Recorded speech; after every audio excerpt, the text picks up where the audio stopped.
Good morning, and welcome to the Forum. My name is Malcolm Clemens Young. I'm the Dean of Grace Cathedral. It's so good to see all of you here today. It's like pretty much the first day of winter. It was 50 degrees when I got on my bicycle this morning and started on my way here. And when I arrived, we were having so many good conversations. We were like, we have to stop talking because we should be talking like this on stage. We're so grateful to have Chip Conley here with us today. Our guest has been reimagining hospitality in much the way that we're reimagining church at Grace Cathedral. And he's been doing this since the age of 26 when he founded Joie de Vivre Hospitality and transformed one Tenderloin motel into the second largest boutique hotel brand in America.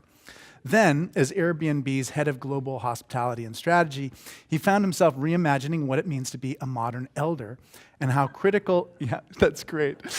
I was expecting somebody to how critical intergenerational exchange is to the modern workplace in our society.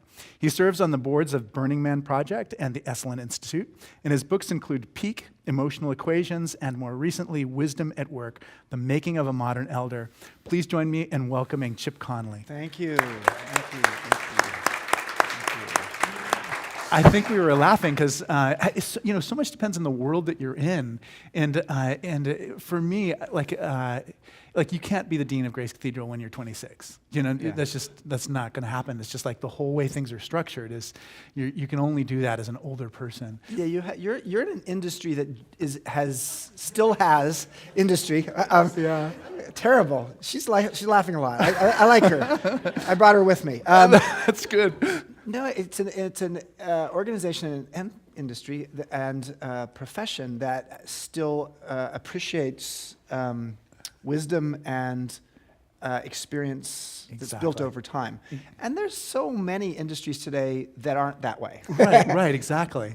Yeah. Well, even in your book, we had the Board of Trustee meeting. We had a retreat at St. Joseph's Art Society. Have you ever been there? Mm-hmm. Yeah, it's Ken Folk's new place. He's made this church. Oh, the one in South of Market? It's South of Market. It's That's not a church. Yeah. Okay. Well, we used to be a church, but back in my time it was. But anyway, so we were over there for a retreat, and and I brought up that section. You have these questions that, disruption, and I talked about disruption in the religion space. Yes. Just in the same way. I mean, I think sometimes when you're in every single different industry, in the way you termed it, there's a tendency to think of yourself as being the only, what are we doing in journalism? 50% of the journalists are, the positions are gone. Yeah. And there's such cataclysmic changes. It's hard to imagine and keep thinking that the changes are happening in every sector, in every place. It's just some are more severely impacted by for sure. Well, first of all, I just want to say I appreciate Grace very much, and I hope you don't disrupt yourselves too much, because I actually think what you've got here is quite beautiful, and it has served really well for a very long time. So, yes, it's nice to innovate a little bit over the time, and continue to keep up with modern culture, to make it relevant. And actually, in some ways, back to the modern elder, that is really what a modern elder is. A modern elder is someone who is as curious as they are wise. Historically, when we've thought of traditional elders, we've thought of them within the sort of realm of reverence, revere the elders. But today, I think the modern elder is really not so much about reverence, it's about relevance. And relevance requires a certain amount of curiosity and openness to learning about context and how the world is, and how the world's changing. And if you don't understand context with that level of curiosity, you may have lots of timeless wisdom, but it's actually going to end up being not heard by people because you actually aren't able to put the wisdom into context. And that's exactly what I think, in a way, Grace's role is. It's like, from the 1960s to now, we've been helping that church, all churches around the world, try to make that connection to modern culture. Yeah. The bishop is fond of saying that in the church service sometimes we have this thing called the passing the peace. The peace of the Lord be with you. And the bishop says that's something that started at Grace Cathedral. And even today, we have yoga on Tuesday nights. We have 600 people coming to yoga. So when I go to other places, they're like, tell us how do you do this, and how do you meet younger people spiritual, and how do you be connected to spirituality as it is today, not as it was a long time ago necessarily. Yeah, I think, the idea of being curious and wise at the same time is not something we have history with, in the sense, there are lots and lots of historical examples of people who are curious and wise, for sure. But in some ways, there's an element of, like, you get older, and then you just are supposed to dispense wisdom somehow, or advice. And somehow, for many people, that means that there's almost a narrowing of their life. And I think what's interesting about curiosity is an opening up. Yeah. And a wisdom is a distilling down. So if you can actually be both curious and wise, you can actually open up possibilities with your curiosity and then distill down what's essential with your wisdom. And having that all within one person is somewhat magical. And so I'm a big believer in the idea of how do you cultivate and harvest both curiosity and wisdom. Right. Yeah, and I was thinking about that as I was reading. I had two questions related to that. One was, just kind of who were wise elders for you when you were a kid, and then also just how wise eldership is changing over time. Because you're right, that's one way in which things are changing. That the person doesn't need to be the expert in everything. They're open to, because enough things have changed, so they have to be learners at the same time. Yeah. I think a lot of my, I can't say that during my upbringing in my teen years, I'm an Episcopalian. I can't say, I was fascinated by our minister who he did a sermon once where he said, whenever you eat meat, you just need to say, thank you, cow. And I'll never forget that. It's still here. Yeah, I was like 12 years old. I was like, oh, that's interesting. But I would say that my elders that really had an impact on me were really while I've been an adult. There's a woman named Sally G. She's no longer living, but 20 years ago, out of the blue, she reached out to me. During my Joie de Vivre era, one of the things we did was we bought a place called the Kabuki Hot Springs and turned it into Kabuki Springs and Spa, the largest Japanese communal bath in the U.S. over in Japantown here. And we've owned it for now 21 years. Sally G, 20 years ago, reached out to me. Didn't know me at all. She was 70 years old. Yeah. And she says, I want to be your meditation teacher. Now, I had done meditation in my life, but I can't say that I had actually stuck with it. I liked it, but didn't love it. And so 20 years ago, this woman out of the blue, Chinese Filipino woman, 70 years old, just walks in and says to the general manager of Kabuki, I want to meet Chip Conley. That's great. And so I met her. So he gave her your cell phone number. And for 19 years, until a year ago when she passed away, I meditated with her. Yeah. And so she was an elder for me that actually helped me to go inside. Helped me to go inside. And Richard Rohr. Richard Rohr is a Christian mystic. Exactly. He has so many good books. And he's fascinated by the Enneagram, which is a old personality typing tool that I'm a fan of as well. I liked his perspective on the first half of life being the period of time when you create a container. Yes. The container. And that the container often is a container of the ego, because the ego is something you build from your childhood. I think actually, here's my thought, is your ego is the thing, and Richard helped me with this in terms of my thinking on it. Ego is the thing you really perfect over the course of the bookends of adolescence to midolescence. Midolescence is midlife, and it's a new word that's actually starting to get some popularity. By the way, the word adolescence is only 115 years old. Right, exactly. We had no idea. 116 years ago, there was no such thing as adolescence as a word or a concept. You're 14, you've gone through puberty, you're working in the factories or in the mines, you're actually getting married, and you're having 2 kids by the time you're 18. So the idea of a teen period or an adolescence period didn't exist. Midolescence is midlife. It's the idea of a similar, you go through hormonal changes and emotional changes and physical changes in midlife. Well, that bookends of adolescence to midolescence, the primary operating system of your life is your ego. And then what I believe strongly, and what Richard has helped me with a little bit just from his books, I've never met him. I've written him, and he's written me back, but I've never actually talked with him face to face, is he said, midolescence and beyond is when the primary operating system is your soul. Yeah. That doesn't mean you don't have the operating system of the soul earlier in your life. It just means you shift gears. And one of the key shifts that's really painful for people is this midlife crisis idea that, and some of what's happening in midlife crisis is you're shifting gears of what your primary operating system is. Now, for some people, they don't know how to shift gears. Yeah. They don't even have language to know that's what's going on. So we could talk more about it. Yeah, no, and I love that. I think that was the most helpful part of me for the book. Like, for the first 3 days I was reading it, it's like everybody had to hear about the U curve of happiness. Yeah. Everybody had to hear about living longer and the 3-stage career. Life. Yeah, and so basically, I mean, to summarize those, the U shape of happiness is you're happiest when you're at your youngest and your oldest, and you're in your 40s. You went through a period of a few years when 4 people you cared about took their own lives. Yep. They're at the bottom of that U.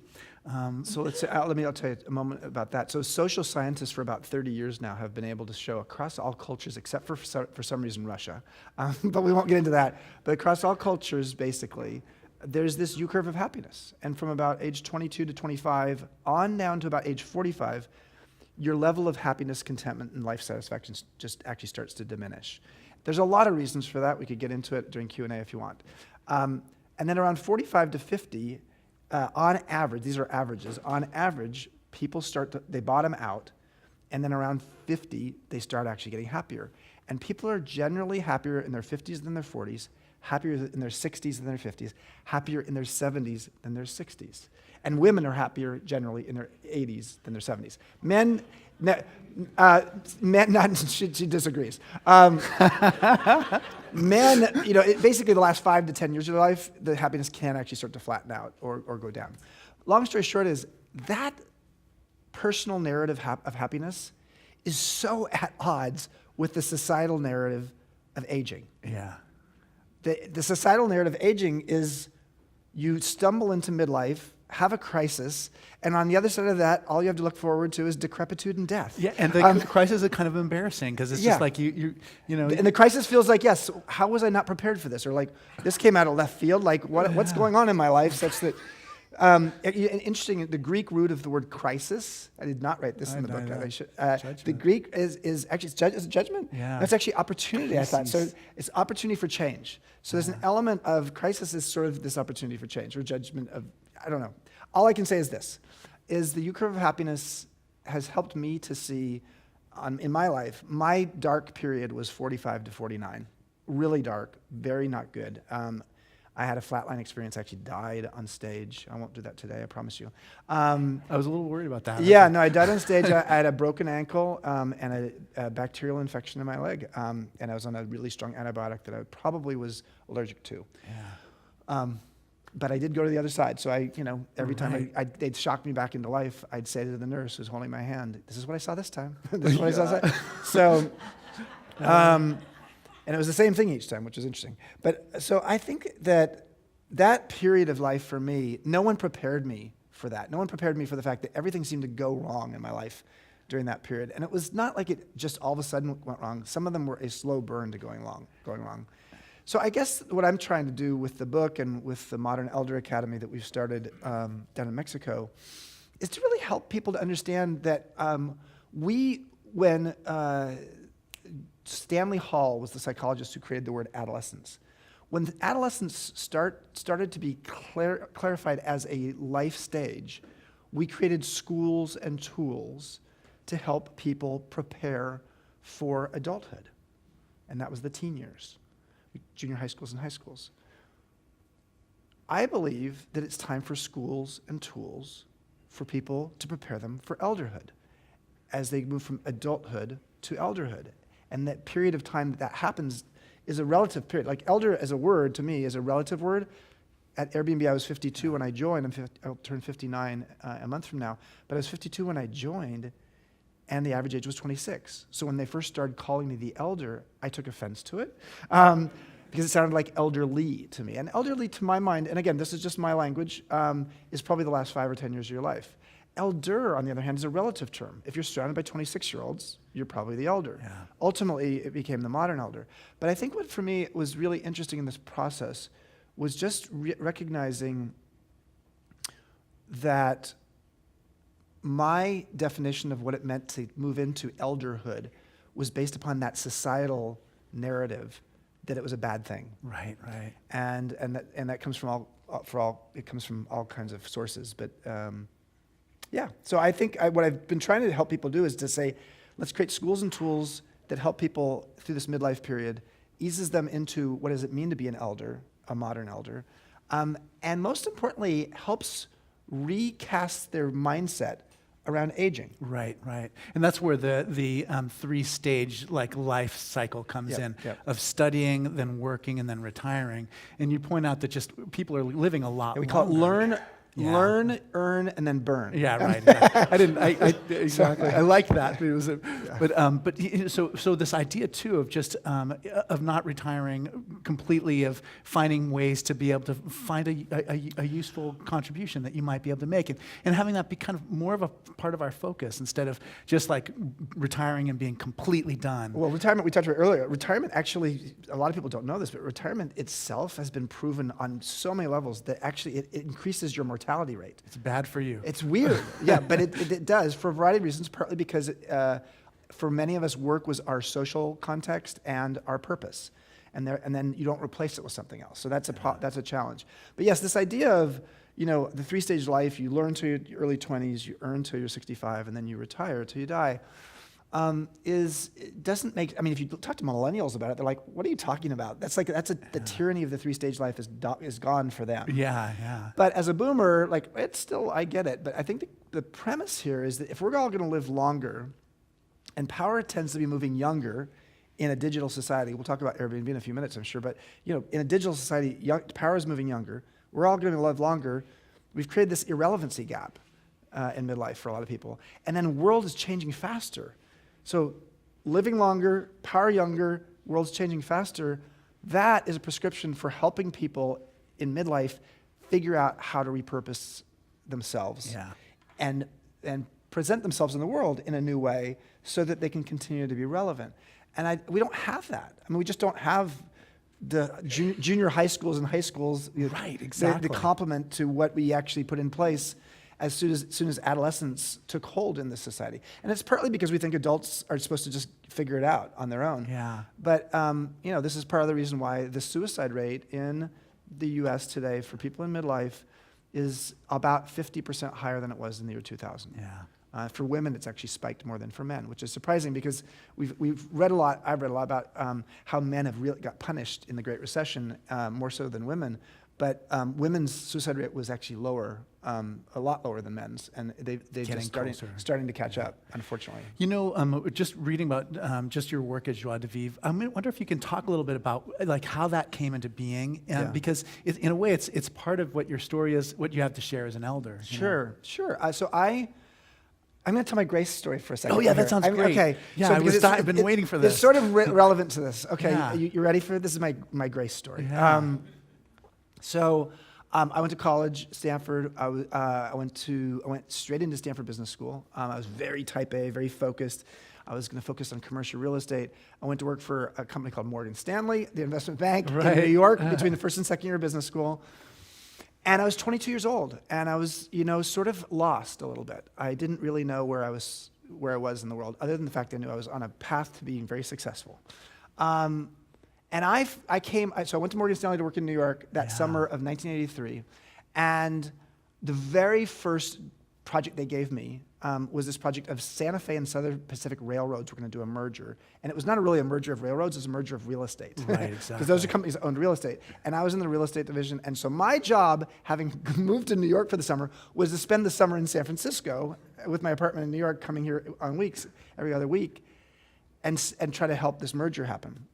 So my very first business trip from Morgan Stanley that summer was coming into San Francisco on a Sunday in late June, where I was going to stay at the Huntington across the street, which is where Morgan Stanley was putting their people up. And we got in on the day of Gay Pride. Yeah. I'm 22. I have dated only women up to that point. I have been secretly harboring the fact that I am gay. And I arrive in San Francisco with my cab driver muttering, "Damn gays, can't get around the city." And so it took us a long time to get to our hotel. And that night, Sunday night, I ended up in the cathedral here. Right, yeah. And I ended up in the cathedral here, and I had a reckoning. There's a man in the cathedral. I was here about an hour ago. I got here early, and I went in the cathedral, and there's a man in the cathedral who's about the age I was then. No, he's probably maybe 5 or 10 years older. And he was crying in the cathedral. And that's what I was doing Sunday 36 years ago. Yeah. And I went back to New York that summer, next week. So I was there Sunday, and then the next week was 4th of July weekend, which is, as it always is, Gay Pride's the end of June, 4th of July weekend. And on 4th of July weekend, based upon the power I felt in the cathedral to just do this, which is really strange to say, I'm an Episcopalian from birth, but being gay was not the thing that I could imagine even thinking about in church. I went and walked into a gay bar for the first time on 4th of July, Independence Day. And that's beautiful. That's my grace story. I love that story. So I spent that summer there, and then I came back, graduated from Stanford Business School. A couple years after Stanford Business School, working for a guy named Bill Poland, doing real estate development, sort of maverick projects down in the Showplace Square area.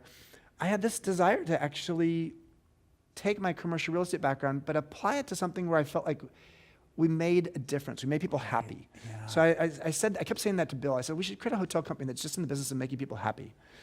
And so Bill looked at me like, that's not the business we're in. So I decided to go. Happiness is not the business at all. No, exactly. So I ended up looking for a hotel to buy.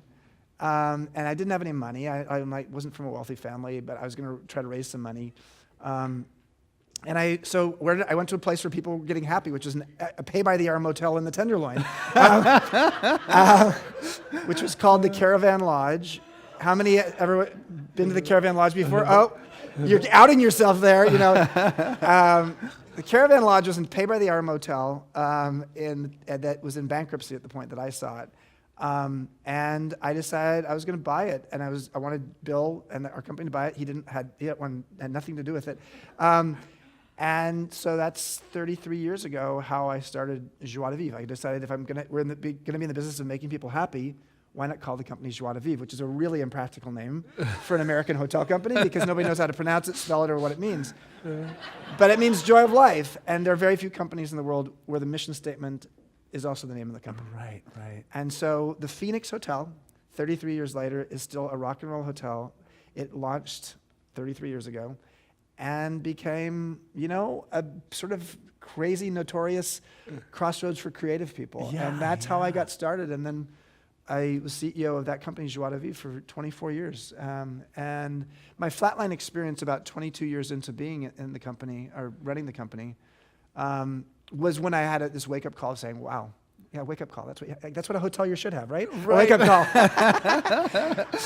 That's great. Wake-up call that just like, okay, I can't do this anymore. Yeah. And it was really hard. There was no modern elder academy for me to go to say, I'm getting rid of an identity. Right. Like who Take you me are. through a ritual that will help me to Yes. mourn that identity and move on to what is next. There was none of that at all. And it was going into the Great Recession when I had my flatline experience. And it was it was August 2008.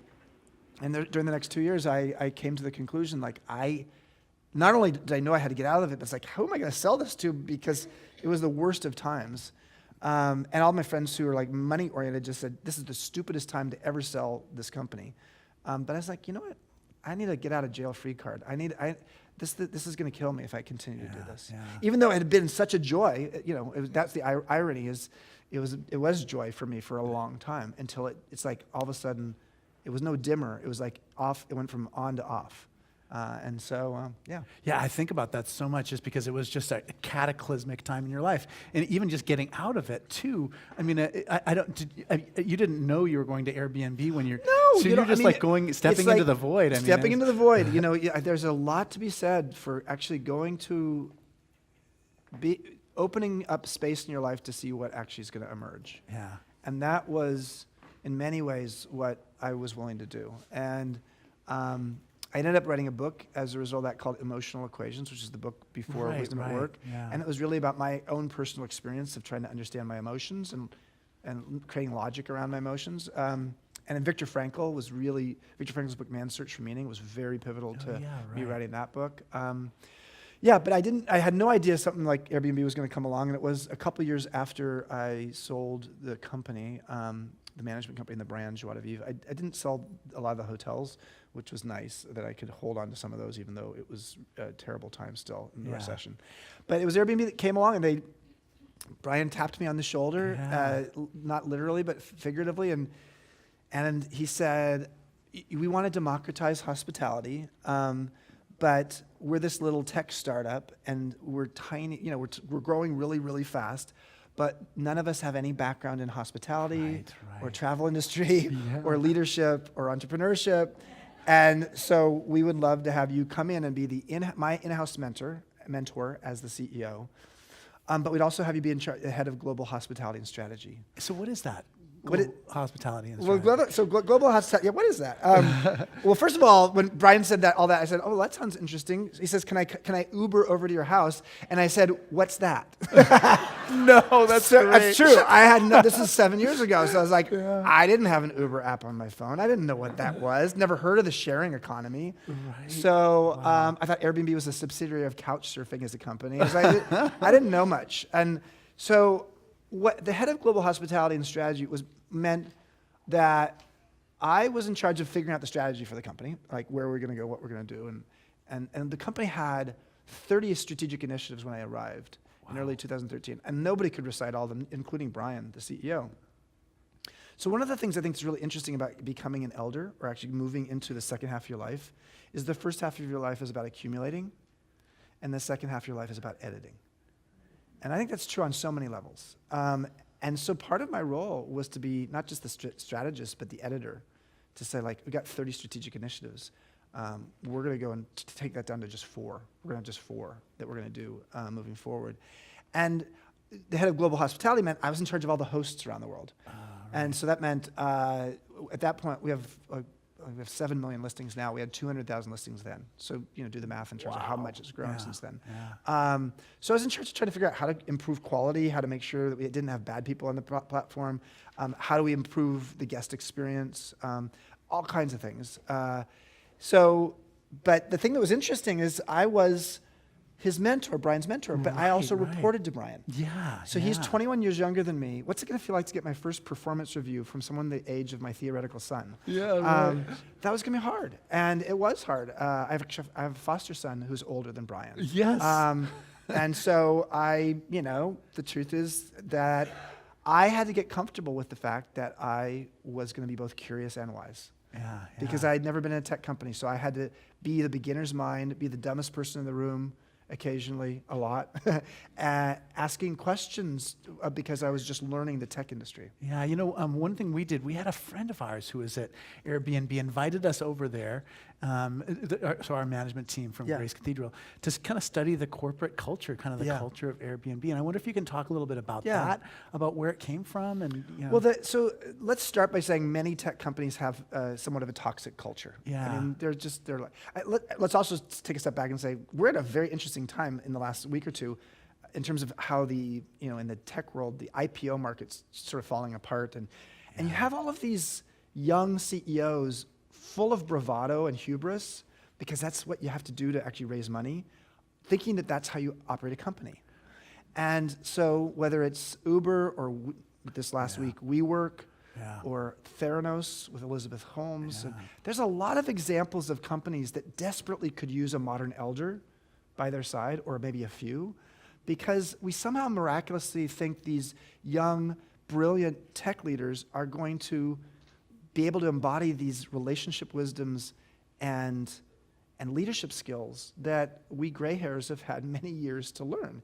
And I don't think it's about like taking the power back to the elders. I think it's about mutual mentorship. And I learned as much from Brian as he did from me. Right. And so the culture, I think, of the company, the good news is they had read a book that I wrote called Peak, How Great Companies Get Their Mojo from Maslow. And so my premise in that book is about like people's personal growth should match the company growth. And so the company should be really just a crucible for people to actually live up to their potential. And that's all a bunch of words, but then you have to have actions that bear that out. So part of my role in the company was also to help the culture. Yeah. And Airbnb, no company culture, no organizational culture is perfect, but Airbnb is dramatically better than the average tech company in terms of its culture. And yes, does Airbnb, one of the things I had to actually sort of help the company see culturally and strategically is If we want to say that we're a hospitality company, you got to pay occupancy taxes. You need to be regulated. Yeah. There's a bunch of stuff we need to do to actually legitimize ourselves that are the things that most companies wouldn't do. Right. Most companies don't actively seek out, yeah, we want to pay occupancy tax, or yes, please regulate us. Right. But the regulation process, which has been unwieldy because regulations are done in local municipalities, and we're in 100,000 cities around the world now. The decisions are made in local city level. So it's complicated, and what San Francisco wants is not necessarily what San Diego wants, is not necessarily what Tijuana wants in terms of how you regulate home sharing.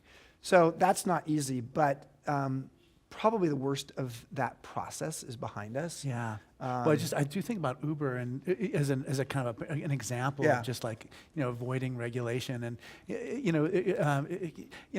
its relation to taxi companies, et cetera. Well, as I said to Brian, I said, Uber can be a disruptor, that's fine. But if disruptive hospitality is sort of an oxymoron. Yeah, exactly. Completely. So we better not look like Uber. Yeah, everybody compares us to Uber 7 years ago in terms of Uber and Airbnb, the darlings of the sharing economy. But I said really early on, and Brian's really smart, and Brian's not like those other CEOs. He's so interested in learning. He's interested in actually being humble occasionally, unlike those other folks. So I think one of the things he learned was like, okay, yeah, we better actually learn how to build relationships. Yeah. And because if you're a disruptor, you're already going to be pissing off a bunch of people. Right. So why piss them off more with your personality? Yeah. So. Yeah. A lot of people in San Francisco are just concerned. They feel like the number of spaces for people to live is diminished because of. I wonder what you say to people, who. At this point, I say, hey, we'll show you the numbers. I mean, it was a very valid concern 3 years ago. It's still a concern, but it's not a concern compared to what it used to be. Right. In this following sense is that there's been 2 rounds of regulations that have pretty much, and enforcement to back it up, that have pretty much put a halt to, it would never be a halt, but actually have created an enforcement mechanism. So anybody who wants to take a listing and not have it regulated properly to be a home sharing listing, it's got to be your primary home. You can only do it 90 days a year. And there's a bunch of other rules around it too, such that the players who are sort of trying to make it a commercial activity. Yeah, that's interesting. A landlord says, okay, I've got an 8-unit building. How do I get rid of my tenants so that I can make it into 800 units? Or 800 units. I didn't see much of that. But you saw it with smaller landlords saying, how do I actually apartment complexes. How do I get rid of my tenants so that I can make it into sort of a home sharing building?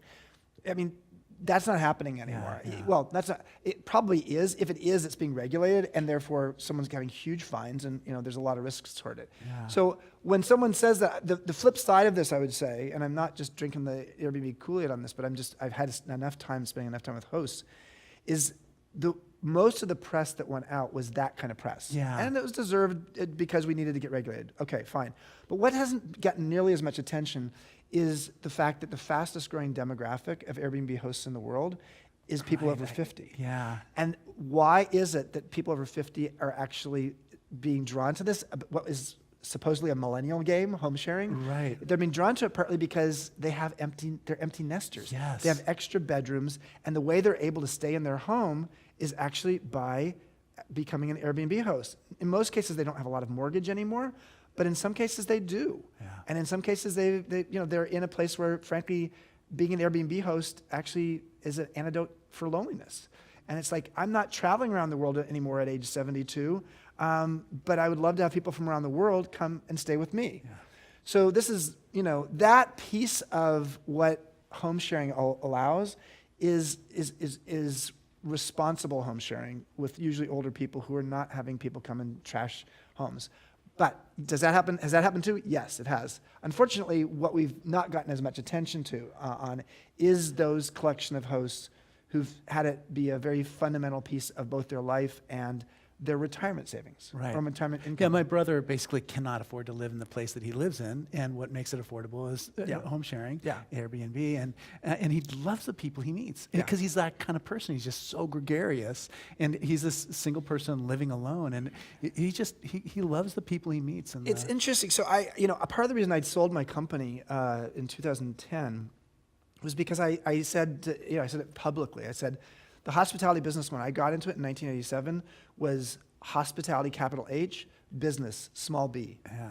And over the course of my 24 years of running that company and dealing with all kinds of private equity firms and public company REITs, real estate investment trusts that own hotels and managing their hotels for them, the hotel business went from being capital H, small b, to small h, capital B. Yeah. And basically, the hospitality business, which was often, the Swigs ran the Fairmont. Yes, exactly. But then they sold it. And there are Right. all these families that you just sold their heirloom to basically companies that just wanted to make money. So the part that was interesting to me is I got out of the business because it was capital B, small h. The part that was beautiful for me in terms of being the head of global hospitality is I was in charge of meeting with hosts all over the world who aspired to, not all of them, in terms of some of them were just completely money hungry. Yeah. But many of them, most of them by far, were people who actually loved the hospitality piece, like your brother. Yeah, yeah. They loved the idea that they were, without having to figure out how to buy a bed and breakfast or go out and go to Cornell Hotel School, Right. that they wanted to learn the basics of, the beauty of hospitality, frankly, which has a lot of, spirituality built into it in terms of being generous.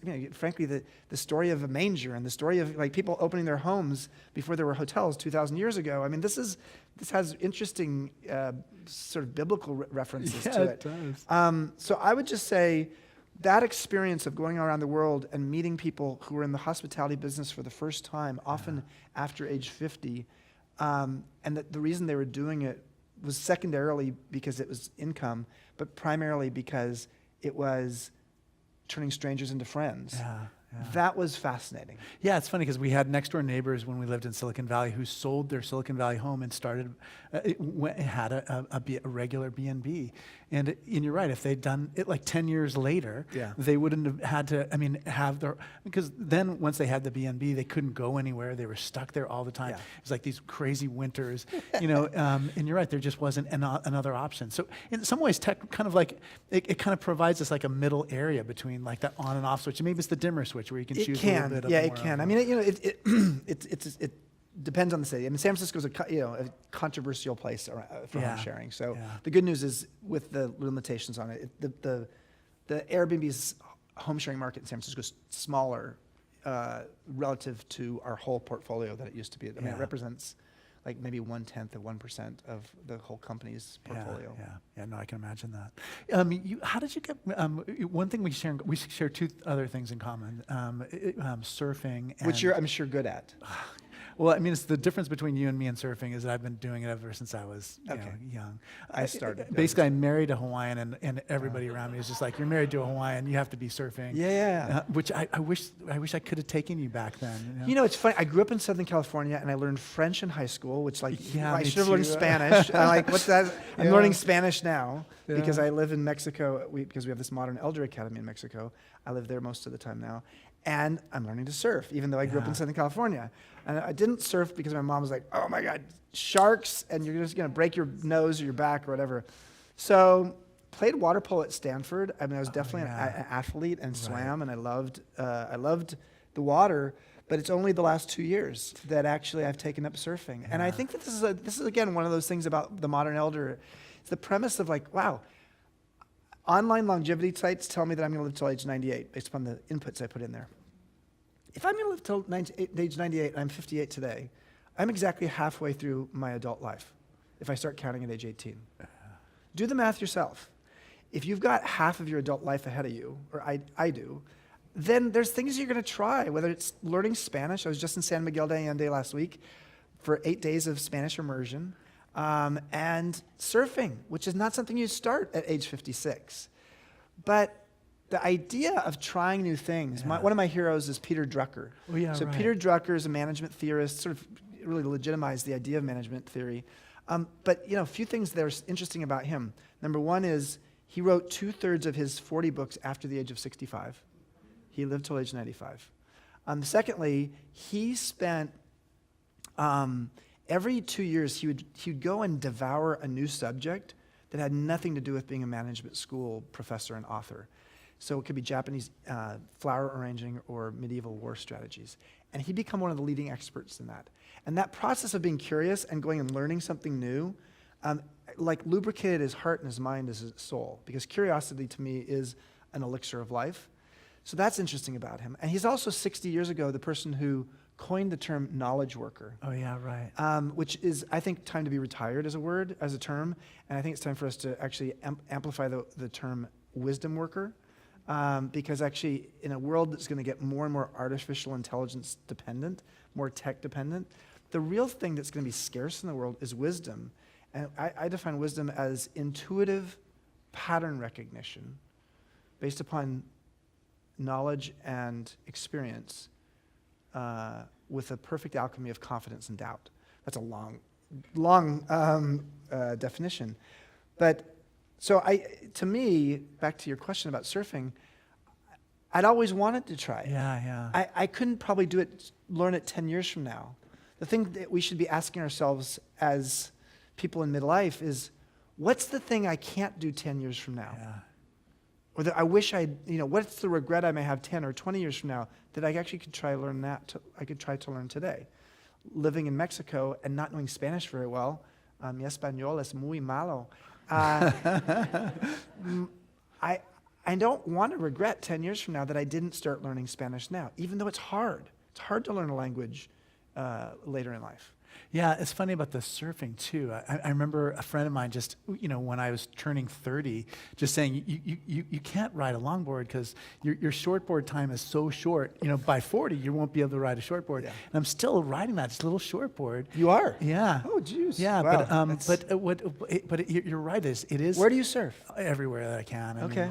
Come on down to Baja. I know, really. We have a surf break right next to us. I know, that's what I was thinking. When I saw you, I was like, oh, I hope we haven't seen each other. Maybe we should teach. You could be like a guest faculty for a week with me. Exactly. Co-lead for a week. I'll teach a course. Would you guys come to that? On Soren Kierkegaard. Oh yeah, exactly. I don't know, something like that. Listen, I have a library there of I'm fascinated by religious studies. Yeah. See, I wish I'd been you. So I know. It's true. I feel so lucky. When people sometimes say, well, what would you have done if you hadn't gone into business? I was like, well, really, truthfully, I probably would have actually gone to the seminary. I would have gone to divinity school, probably over in the East Bay. Yeah. I spent 7 years of my life just studying with the best teachers books of the 20th century. Exactly. I am fascinated by it. I have a huge collection of books on it, and I like the people who sort of are like Richard Rohr is interesting because he's sort of when they're on the border. They're on the border. When you're in this threshold space in between two things, that's when life gets most interesting. Yeah. Which is why adolescence and adolescence are interesting, because it's in between two eras in people's life.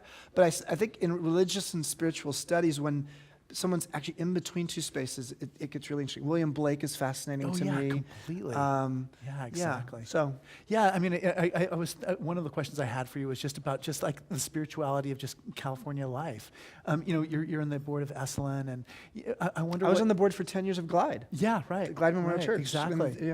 With Cecil. Yeah, completely. Cecil Williams. Cecil once introduced Cecil. We have a picture of him in the mural upstairs. So this was about 10 years ago. Actually, it was 2010. Yeah, so 9 years ago.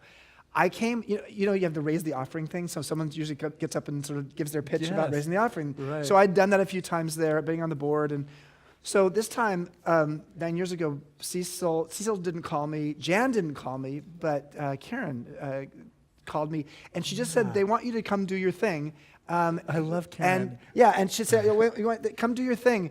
And so I was like, okay, I'm going to be raising the offering this time, so I'll do it at 9 o'clock and 11 o'clock. So I arrived 10 minutes before 9, went back to their offices to check in. And they said, well, you're finally here. And I said, okay, yeah, I'm here. And he said, are you ready? I said, yeah, I'm just raising the offering. And Jan looked at me like, no, you're giving the sermon today. Oh, that's my nightmare right there. I was giving the 9 o'clock and 11 o'clock sermon. That's my nightmare. And so normally I would say, oh, okay, well, I'm just going to go and work on that. No, you're on stage, whatever. What do you call stage? You're on stage. In the pulpit. You're in the pulpit the whole time. You're going to come on stage with us on pulpit in 10 minutes. Yeah. So you're going to have to figure this out while you're sitting up there. Can you handle that? I said, yeah, I'll figure it out. Yeah. And so I gave this sermon at the 9 o'clock and the 11 o'clock that day Oh my God, that was crazy. Yeah, that is crazy.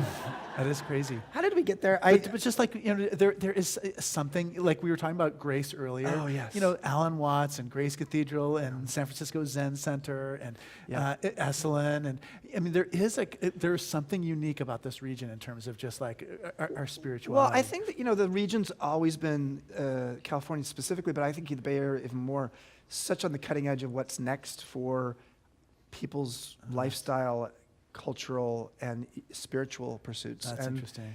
That's an interesting observation. I think a really interesting element that's been interesting for me is the lack of ritual in people's lives. That's the other thing is we tend to have rituals, and often they're religious or they're related to religion, rituals for people during transitional times of their lives. Puberty, you might have a bat mitzvah, bar mitzvah, communion, quinceañera. You go from adolescence to adulthood, you have a commencement ceremony, commencing adulthood, graduation. You get married, you have a wedding, often in a church or in a religious celebration. You're gonna have a birth, you're gonna have a baby shower. You die, you have a funeral. But between baby shower and funeral, nada, nothing. Yeah. There's no ritual for midlife transitions. And midlife is full of transitions, whether it's divorce or some disease or menopause or empty nest or changing a career or going back to school, taking a gap year, whatever. There's a lot of midlife transitions. But because midlife as an era is so new, we don't have those. So one of the things I think is interesting in the Bay Area is how new rituals are being created. Yes, I to agree. help with this and to help people. Some of them are in the spiritual realm, right. And some of them have this sort of pagan component to it as well. So I don't know. The whole thing's interesting that the Bay Area tends to be on the forefront of how people experience their humanity and the mystery of life. I mean, I think religion and spirituality should not be about creating certainty in life. Right, it should actually be about learning to live with the mystery and to appreciate it. And feeling it completely, it's just not just an intellectual concept. It's like much deeper than that for us. The other thing that I wanted to mention that we share in common is just that Burning Man experience. And I wanted to thank you for your work on Burning Man because I enjoy going there very much. How was it? It was great. That was the place where in my church I was the young priest, which was kind of weird and backward to hear about spiritual wisdom from somebody who's much younger than you. Yes. And going there, I was an old person. Yeah. And like almost my entire contribution was just talking to people as that old person who's like 20 years older than them.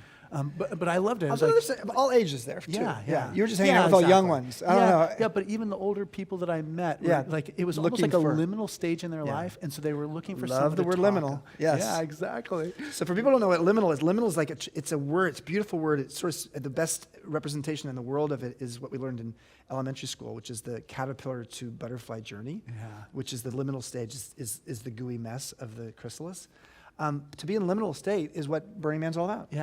Burning Man is intended to help people to become liminal, because when you're in a liminal place and sort of in a threshold between two things, you're actually more vulnerable and more open to change. And so there's Emil Durkheim, who studied a sociologist who studied studied religious pilgrimages 110 years ago, coined an expression, collective effervescence. Right. And collective effervescence is what, based upon studying these pilgrimages, what he felt was what happens when someone is going to something that has a common purpose, people's sense of ego separation actually diminishes. And what comes in its place is this communal joy. And so the ego separation diminishes, communal joy goes up, and that's what he called the collective effervescence. And anything that creates that sense of almost emotional connection that you feel with other people may have that quality of collective effervescence. Burning Man definitely does. A remarkable sermon in a church does. And, actually, frankly, our Modern Elder Academy, that is, frankly, partly what we've tried to do is create a program that's week-long where people have that sense of collective effervescence. We have a practice of taking questions on note cards. So Rebecca would be happy to collect your questions. I still have more Burning Man things. More Burning Man things? Yeah. I mean, what do you think? How did you get involved in it? And then, what do you think what does the default world have to learn from just kind of life in Black Rock City? I'll answer the second one first. I mean, I think there's 10 principles in Burning Man that have been in place for quite a long time now, not since the start. Self-reliance. Yeah, self-reliance is definitely one of them. I think immediacy is one big one. Oh, yeah, It's it like is. there's a sense of immediacy that is Burning Man. It's one of the 10 principles. It's the 10th one. I think that's the one I take the most from it, which is, unfortunately, now Burning Man now has Wi-Fi out there, which is so unfortunate because one of the things that was beautiful is to just be there and for a week just be sort of out of communication Yeah, that's right. with the other world, the default world, and to be open to like what's happening in this moment. You know, serendipity happens all the time. We just don't notice it. And so I think that immediacy was part of what I liked about it. I've been going for 20 years. It's been in place for about 33, 32 years, about the same time that I started the Phoenix. I've been doing Burning Man fundraisers at the Phoenix, my first hotel, for a long time. What happened is that the Burning Man founders, there's 6 of them, and Larry's the real founder, and then there are 5 others who sort of went along the journey with him. They wanted to take their for-profit business and turn it into a nonprofit. Now that doesn't happen very often, and they wanted to create a board of directors for the nonprofit. Yeah. And so I was one of the founding board members about a decade ago to help that process, and then to do a bunch of other things too. So it was a beautiful journey. I'm just as of October, as of this next month, stepping down from that board role. Yeah. But what I really appreciate in terms of the learning is that, Burning Man's a bit of a utopian vision for how the world could be. When Brian Chesky first went, Airbnb CEO, he went my first year that I was working with him. He went out there and 2013, right? 2013. Yeah, and I he was said- there too. He said, this is what the world would be like if artists ruled the world. And there's something truth about that. But actually, so That's a great observation. I know we got. Yeah, so here we go. First of all, thank you for being here. That's exactly you're what still here. The first thing that anybody says is thank you for being here today, exclamation point.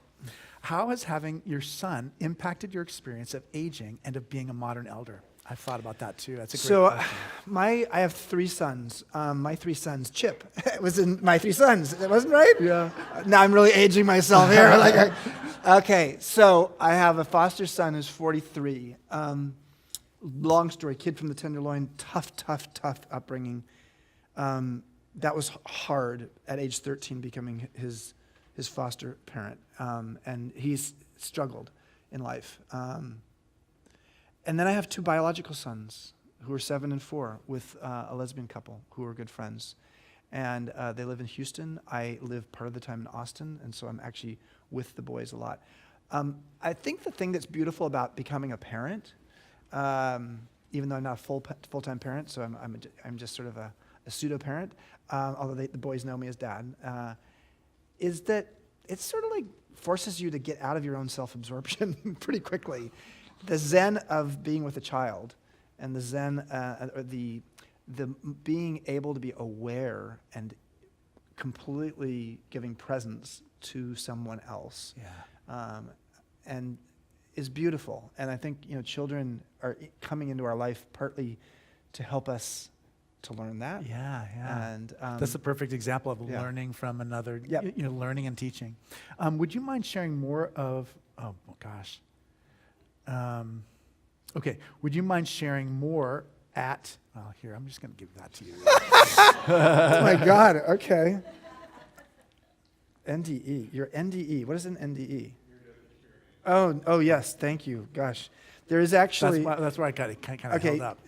read it. Okay, would you mind sharing more of your near-death experience and how it impacted your faith, or was it a pivotal experience in some other way? Wow. So there's actually, I'm fascinated by festivals, and I created a website called Fest 300, the 300 best festivals in the world. There is a festival. It's called the Pilgrimage of the Near-Death Experience, so NDE, in northwestern Spain. I want to go to that one someday because it's basically a bunch of people who come together and they've gone through a near-death experience. My experience, because of time, I'm not going to talk about exactly what happened. If you want to hear it, I'll be signing books. I can tell you more of the specifics of what happened. But I think the experience of having that happen, and every time I woke up from it, the 9 times I died and then came back to life, sometimes being shocked back to life, sometimes 15 seconds of no heartbeat, and then on my own I came back to life. Because I had the same vision each time, what it did was it helped me have confidence that I shouldn't be scared of dying. But it also gave me the sense of urgency that I want to live today in this life in a way that would give me a satisfaction if I died tomorrow. And so I think it was Gandhi who said, live your life as if you're going to die tomorrow, learn as if you're going to live forever, or something like that. Yeah. And so what did it do? It helped me to have less fear, helped me to feel more of a sense of being in service to the world while I'm here.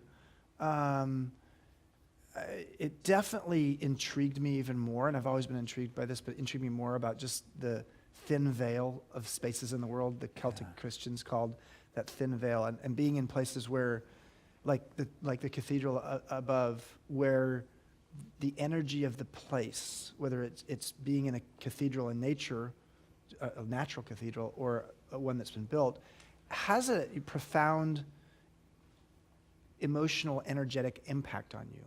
And so that's part of what I've wanted to create with the Academy, the Modern Elder Academy. I think my near-death experience accelerated my process to sort of helping to say, I want to create a place where people can come, that they can feel held emotionally and energetically on a beachfront with a shaman in our program who takes you and gives you a cleansing and a blessing.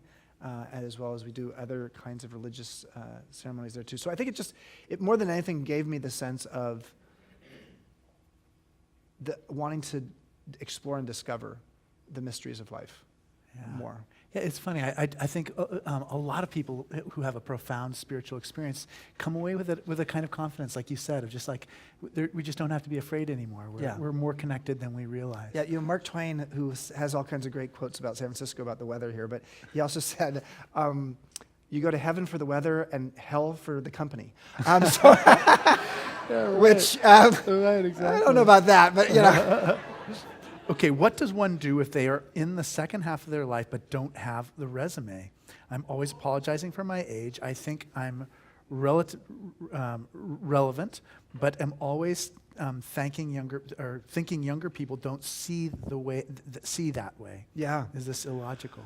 No, this is not illogical at all. This is exactly why we have the Academy, because there's a lot of people who are fearful of not just being irrelevant, but like, how am I going to pay for this extra longevity? If I'm going to live till 90, how am I going to pay for it? And so so part of what we do, and part of what I really believe in, is you have more wisdom in you than you think you do. Some of it's because you just have gotten used to it over time, and you hang out with people who may have some wisdom themselves. You don't even realize how valuable it could be to someone else. So part of what we try to help people do, and you don't have to come down.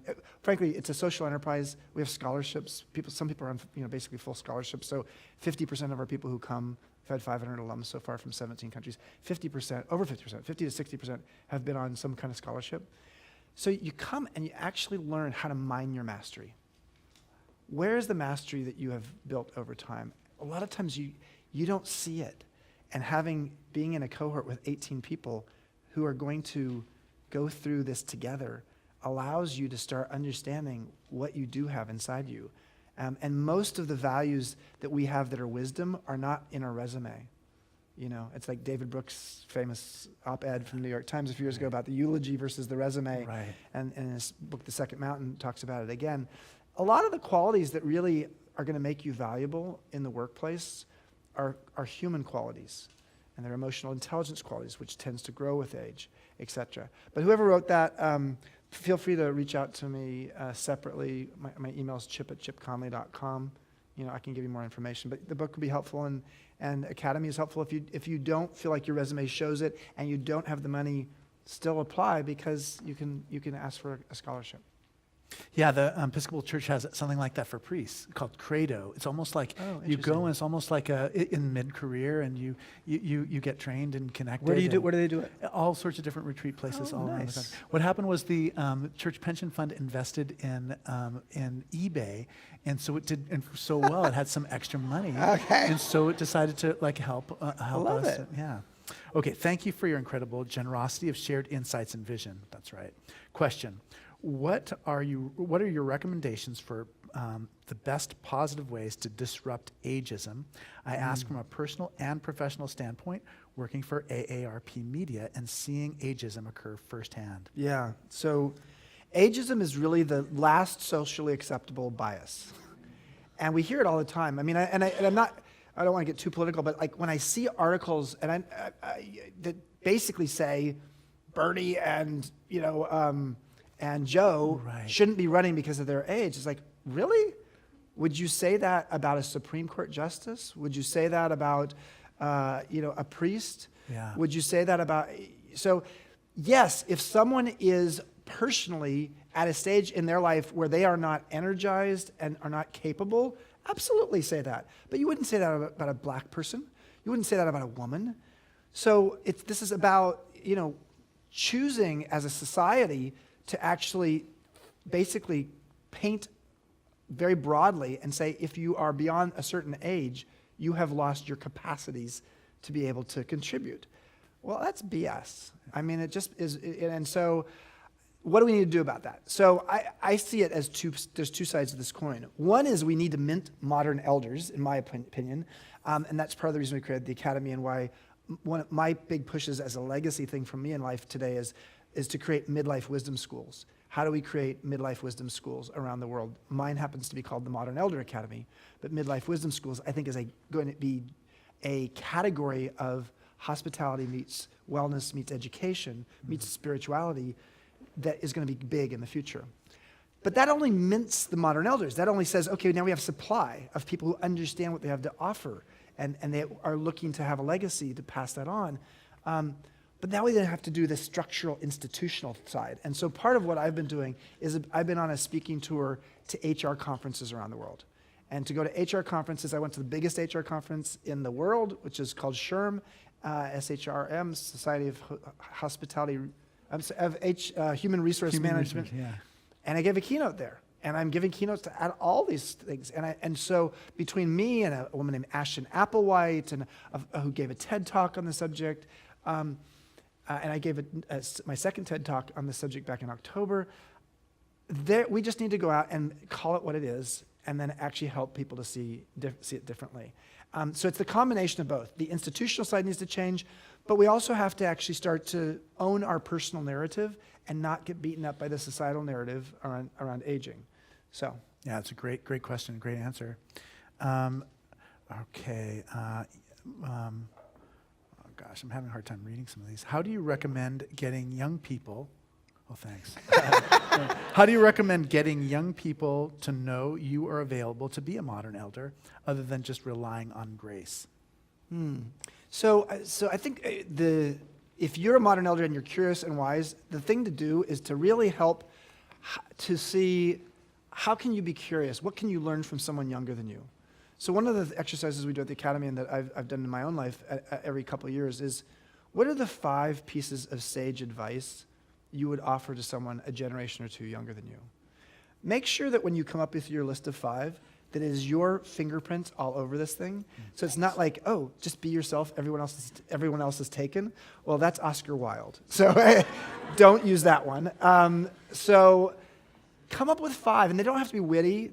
They can be just something that is your piece of advice. So start by owning what you know, and then don't go hitting people over the head with it, but just know that this is some wisdom that you have available to you. Then go look for people who are, and how do you look for them? We'll get to that in a second, but look for younger people who you're curious about and who may know something about technology or about culture or about something that you'd like to learn about. And then just ask them out for coffee or tea, or just, that's the hard part, is how do we move beyond age segregation? Yeah. Basically, we have 5 generations in the workplace for the first time, and it's almost like there are 5 independent countries on the same continent with different dialects and with border patrols. And so how do you build a relationship with a millennial if you don't have them, in your social world? So that's the hardest part, and that I'd have to give you a personalized answer to that one because I don't know what's your story in your life. But sometimes there's ways to do that based upon just people you see in your building, if you have an apartment building, for example. Yeah, and in our case, clergy often are encouraged to have clergy support groups, and so we have people of all different generations. And it's been the most important part of my ministry in terms of the things I've learned from that have made almost everything possible for me. Yeah.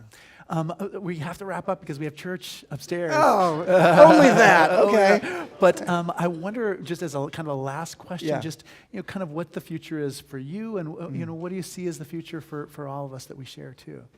So I've spent most of my life being a for-profit entrepreneur, starting a boutique hotel company, and then for almost 7 years now with Airbnb. I was 4 years in a full-time role, and then now almost 3 years in a strategic advisor role. Yeah. I've moved into this social entrepreneur part of my life. And so the idea of not how do you find a customer need or a consumer need and fill it, but how do you find a society need and fill it? Yeah. And to me, the society need of helping people feel relevant and help in midlife, and helping them to move from the adulthood stage to the elderhood stage without feeling pissed off about it. And helping the world see that intergenerational collaboration is really the future. Wisdom flows in both directions. It used to be just from old to young. Now it actually moves in both directions. But for a lot of young people, they don't actually realize that it can move in both directions. It's like the young people just sort of hang out with themselves a lot of times. We're the most segregated society by generation. That's one thing I love about churches. It's Churches changes the one that. place Yeah. where you get me.